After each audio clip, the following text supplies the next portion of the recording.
नमस्कार दोस्तों, आप सबका एक बार फिर से हमारे YouTube चैनल पर हार्दिक स्वागत। मैं आपका दोस्त विवेक उगना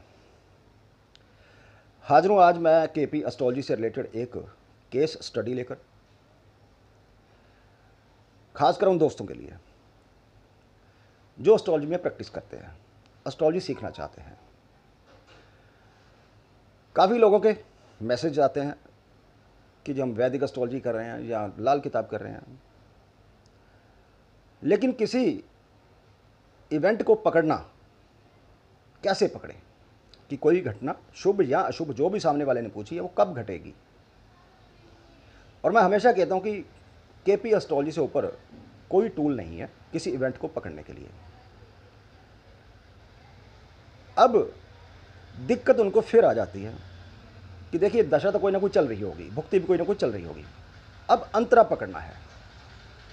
क्योंकि भुक्ति तो लंबी भी हो सकती है, 1 साल की भुक्ति हो सकती है। मान लो किसी ने क्वेश्चन किया कि शादी कब होगी या जॉब कब लगेगी, अब वो पीरियड काफ़ी लंबा है। हम ऐसा नहीं कह सकते कि हाँ, शादी जो है 2024 में होगी या आपकी जो जॉब है 2024 में लगेगी या 23 में लगेगी। कब लगेगी, उस टाइम फ्रेम को कम करने के लिए हमें एक मजबूत अंतरा चाहिए और साथ में गोचर चाहिए जो यस कर रहा हो उस घटना को, तो वो घटना उस टाइम पीरियड में हो जाती है। तो ये भी एक मेरे पास जो केस आया 6 मार्च 2023 को, जातक ने व्हाट्सएप के माध्यम से पूछा, जॉब नहीं है, जॉब कब तक लगेगी। और हमने इसे 8 मार्च को प्रेडिक्ट किया, रिटर्न में उनको रिप्लाई किया कि हमारे देखने के मुताबिक अकॉर्डिंग टू एपिक एस्ट्रोलॉजी कि ये घटना इस समय में होनी चाहिए, यानी कि आपकी जॉब इस समय में लगनी चाहिए। तो मैंने उस अंतरे को, दशा उनको कुछ चल रही थी आई थिंक सूर्य की, और भुक्ति चल रही थी शनि की। अब शनि में काफ़ी अंतरे हैं, शनि में शनि आएगा, फिर बुध आएगा, केतु, इस तरह काफ़ी अंतरे हैं। तो हमने एक पार्टिकुलर अंतरा पकड़ा, गोचर पकड़ा और जातक को बताया कि हमारे मुताबिक आपकी जॉब जो है वो इस समय में लगनी चाहिए। और कल उनका मैसेज आया कि जो आपने टाइम प्रिडिक्ट किया था उस टाइम में मेरी जॉब जो है रोलिंग मिल में लग चुकी है। तो इस अंतरे को हमने कैसे पकड़ा, उस गोचर को हमने कैसे पकड़ा और कैसे हमने वो टाइम फ्रेम जो है भुक्ति के अंदर जो अंतरा पकड़ा उसको कम किया और गोचर चेक किया और बताया। इसी सारे केस को मैं आप दोस्तों के साथ, खासकर उन दोस्तों के साथ शेयर करने जा रहा हूं जो दोस्त हमेशा ये पूछते हैं कि इवेंट कब होगा और किस प्रकार इसको पकड़ते हैं। तो चलिए सीखते हैं केपी एस्ट्रोलॉजी। और मैं लैपटॉप की स्क्रीन जो है आप दोस्तों के साथ शेयर करने जा रहा हूं। तो ये रहा दोस्तों बर्थ चार्ट जातक का, वृषभ लगन का चार्ट है। बर्थ का जो समय है वो सुबह के 7:32 मिनट 23 सेकंड, और जो टाइम है 9 अप्रैल 1987। ये लॉन्गिट्यूड लैटिट्यूड। बर्थ जो है हुगली, वेस्ट बंगाल। ये रही प्लेनेटरी पोजीशन, ये रहा कस्पल पोजीशन, ये राशि चार्ट, ये भाव चार्ट, ये चलने वाली दशाएं हैं। जैसे मैंने कहा कि जातक ने जो हमसे क्वेरी लगवाई, तो इसे हमने 8 मार्च 2023 को जज किया, क्योंकि ये बर्थ चार्ट है। सीधा जो क्वेरी थी वो यही थी कि मेरे पास जॉब नहीं है, मेरी जॉब कब लगेगी। फॉरेरी चार्ट होता तो हम 6 एंड 10th और 11th कस्पल सबलोड को जज करते, लेकिन ये बर्थ चार्ट है। जातक पहले जॉब कर रहा था, फिर उसकी जॉब छूट गई, तो उन्होंने सीधा क्वेश्चन पूछा कि मेरी दोबारा जॉब जो है कहीं भी कब लगेगी। तो हमने चलने वाली जो दशा है उसे पकड़ा, सूर्य, जो कि 2026 तक चलने वाली थी, 5 मार्च 2026 तक। अब सूर्य को देखेंगे, सूर्य क्या कहता है। क्वेरी 2023 में लगवाई, और 2020 से ये दशा चली, इसका मतलब जातक पहले जॉब में था। और जैसे उन्होंने बताया हमें, तो सूर्य को पकड़ेंगे तो सूर्य देखेंगे बर्थ चार्ट में भी 11th भाव में है और भाव चार्ट में 11th में है, यानी कि 11th का वो फल देगा। 5th भाव की ओनरशिप सूर्य के पास है। मरकरी के स्टार में है, मरकरी 11th भाव में।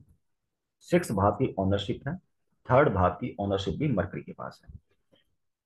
और आगे ये सन राहु के उप पर चला गया, और राहु भी 11th भाव में है। सूर्य बुध और गुरु के साथ है, यानी कि राहु यहां देखेंगे गुरु की राशि और बुध के नक्षत्र पर है। तो बुध हम देख ही चुके हैं कि 6 और ओनरशिप है उसके पास, और 11th में उसकी प्लेसमेंट है। यानी कि सूर्य जो है, यदि यहां देखें हम, सिग्निफाई कर रहा है 6 और 11 को, and connected with 6, 10 and 11। Surya job देने में सक्षम है। जब 8 मार्च को हमने चेक किया तो यहां पर हमें यह देखा शनि की भुक्ति चल रही थी। अब शनि को देखिए, शनि मरकरी के नक्षत्र पर है, स्टार पर है, जुपिटर के सब पर है, और जुपिटर के स्टार पर मरकरी भी है। तो यहां पर शनि जो जुपिटर के सब पर है, आगे हम जुपिटर का स्टार लें क्योंकि ये ट्रायंगल है। जुपिटर आगे सैटर्न के स्टार पर है। तो देखिए सैटर्न 7th में है, 10th भाव की ओनरशिप उसके पास है। मरकरी का स्टार में है, मरकरी 6 की ओनरशिप है, 11th में उसकी प्लेसमेंट है। और आगे जुपिटर फिर दोबारा सैटर्न के स्टार पर चला गया, और सैटर्न के पास 10th भाव की ओनरशिप है। यानी कि क्वेश्चन हमारा जो है, जो होरारी है, वो थी जॉब से रिलेटेड, और 6 भाव जो होता है वो जॉब का है, 11th भाव फुलफिलमेंट और डिजायर का, और 10th भाव जो है प्रोफेशन का है। तो यहां पर देखेंगे सैटर्न जो है वो सिग्निफाई कर रहा है 6, 10 एंड 11 मैंने कनेक्टेड विद 10 एंड 11, यानी कि जो भुक्ति लोड है वह भी जातक को जॉब देने के लिए सक्षम है। लेकिन जब हमने 8 मार्च को इसको चेक किया तो वहां पर हमने जो मैसेज किया रिटर्न में जो दिया जातक को, वहां पर लिखा कि right now Saturn is in march star, 15 मार्च 2023 तक रहने वाला है। और इन भावाजाट Mars is the significator of 1, 7 and 8। Mars 7, 8 और प्लेसमेंट उसकी फर्स्ट भाव में है। तो ये तीनों भाव जो हैं जॉब से रिलेटेड भाव नहीं है, यानी कि जब तक शनि मंगल के नक्षत्र पर चलेगा जातकों को जॉब नहीं मिलेगी। उसके बाद शनि जो है राहु के नक्षत्र पर जाए, और राहु आप देखेंगे तो भाव चार्ट में राहु 11th भाव में है, गुरु की राशि में है यहाँ पर, और मरकरी का स्टार पर है। और मरकरी हम कह ही चुके हैं कि 6 एंड में उसके ऑनरशिप है, और 11th में उसकी प्लेसमेंट है। यानी कि राहु जो है वो 6 और 11 स्ट्रांगली सिग्निफाई करेगा 15 मार्च 2023 के बाद। तो इसका मतलब हम सीधा 15 मार्च 2023 के बाद देखेंगे। तो यहां पर शनि में उस समय अंतरा जो चल रहा था 8 मार्च को, वो चल रहा था मरकरी का।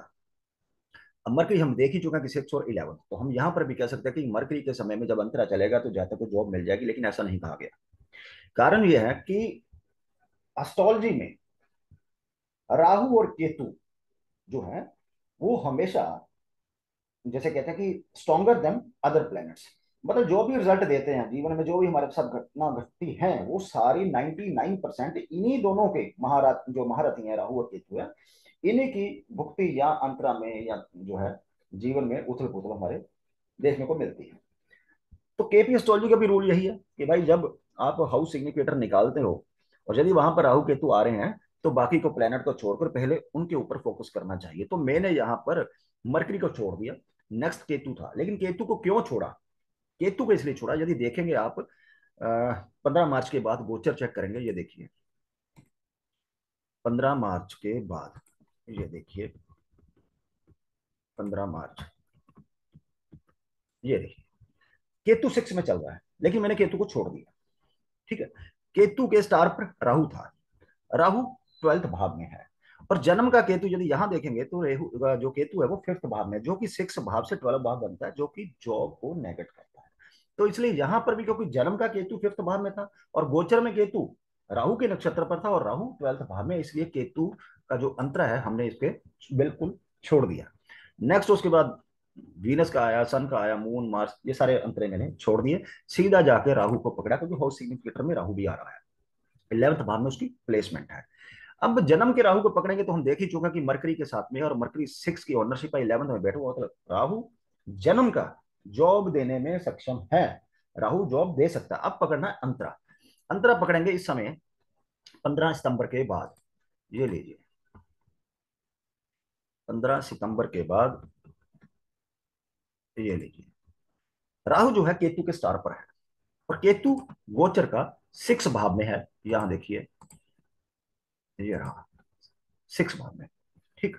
यानी कि राहु जन्म का राहु जो है वो 6 और 11 इन भावों को सिग्निफाई कर रहा है, और गोचर में वो केतु के नक्षत्र पर चलेगा, और केतु गोचर में जो है 6 भाव में उसकी जो है ट्रांजिस्ट होगा। तो कहने का मतलब राहु जो है भैया वो जॉब देने में बहुत ज्यादा सक्षम है।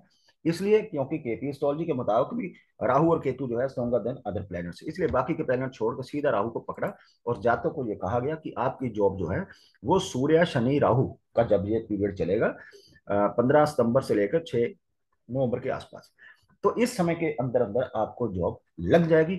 और यही मैसेज जातक का हमें देखने को मिला कि उन्होंने कहा कि जो आपने समय दिया था उस समय में मेरी जॉब जो है लग गई है। तो इस तरह हम जो गोचर है, जो इवेंट है, कहने का मतलब कि बहुत मैसेज आते हैं मेरे पास जी, इवेंट कैसे पकड़े, दशा तो चलो चल रही है, भुक्ति भी चल रही है, अंतरा कैसे पकड़े। भैया अंतरा पकड़ने के लिए जैसे मैंने कहा कि एक तो अंतरा देखिए पहले भी राहु केतु आ रहे हैं, यदि राहु केतु आ रहे हैं तो उनको आप प्रेफरेंस पहले दीजिए, और फिर देखिए कि राहु केतु क्या जो भी इवेंट पूछना चाहता है जातक सामने वाला हमसे, वो उन भावों से रिलेटेड है। यदि है फिर उसका गोचर चेक कर लीजिए, यदि गोचर में यस कर रहा है तो समझो काम हो जाएगा। तो आशा करता हूँ ये छोटा सा वीडियो है, जो दोस्त खासकर ऐसे ही क्वेश्चन मेरे से पूछते हैं हमेशा कि इवेंट कैसे पकड़े या केपी एस्ट्रोलॉजी सीखना चाहते हैं, तो उनके लिए आई थिंक ये वीडियो काफी छोटा सा वीडियो है, हेल्पफुल रहेगा आपको केपी एस्ट्रोलॉजी सीखने में। तो चलिए दोस्तों, जल्दी मिलते हैं एक और नई जानकारी के साथ, तब तक के लिए नमस्कार।